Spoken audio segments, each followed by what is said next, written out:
Ya, anak saya umur 4 bulan, batuk berdahak. Udah lama, dari 1 bulan tuh udah pernah batuk. Kadang batuk-batuk itu sampai muntah, Cincin. Apa obatnya ya? 4 bulan deh. 4 bulan batuk berdahak. Makasih, Cincin. Sudah Ibu Mufidah? Ya. Ya, ditunggu jawabannya Ibu. Silakan Cincin. Pada pembahasan dulu saya beberapa kali membahas tentang gangguan anak dan solusinya. Dan saya membahas dari awal, dari lahir sampai anak ini lepas dari balita. Dan bisa dikatakan bahwasanya hampir kebanyakan gangguan anak itu dikarenakan gangguan pencernaan dan gangguan pernafasan. Gangguan pencernaan dikarenakan pertama seorang anak lahir itu tidak jelas di dalam penyusuan, dikarenakan biasanya anak itu terlalu banyak menyusuinya. Setelah menyusui kemudian dibikin kenyang sampai gumoh atau muntah, kemudian dikeluarkan, ya. Setelah kenyang kemudian dimuntahkan, ini juga merusak lambungnya, ya. Kemudian terlalu penuh, itu akan menjadikan dahak.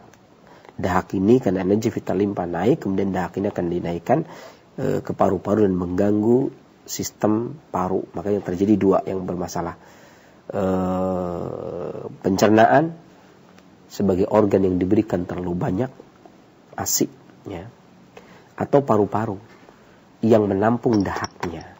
Ini ada 2. Yang menerima banyak makanan atau yang menampung dahaknya dari kebanyakan makanan tersebut, itu biasanya yang bermasalah 2. Adapun untuk solusinya, untuk bayi itu sebenarnya masih teramat sangat sederhana, yakni di dalam menyusui jangan terlalu kekenyangan. Harusnya ibu yang mengerti, bukan anak yang mengerti, karena anak baru lahir nggak tahu, ya.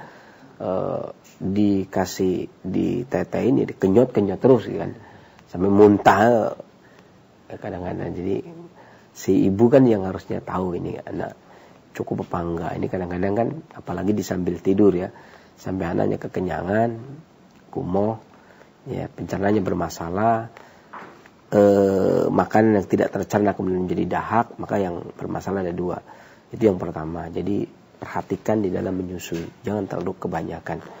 Sebaik apapun kalau kebanyakan, ya tetap wakulu wasrubu wala tusrifu, makan minum jangan berlebih, maka tetap berlebih itu tidak baik. Baik sedari lahir ataupun sampai manula, ya. Ini yang pertama. Kemudian yang kedua, usahakan ibunya ini menggunakan kencur, kunyah bangun tidur, mau tidur seujung jari kelingking, dan ini berguna untuk membuang angin pada ibunya dan memberikan nutrisi kepada, memperlancar ASI-nya, ya, sehingga ASI-nya ini memiliki kualitas untuk mengeluarkan dahak pula. Selain itu, ibu bisa menggunakan 1 sendok makan madu ditambah dengan 5 sendok makan air, ditambah dengan 3 sendok makan air jeruk nipis, kemudian dikukus 15 menit.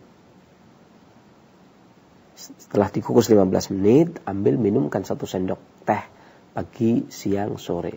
Sisanya bisa dihangatkan di magicom.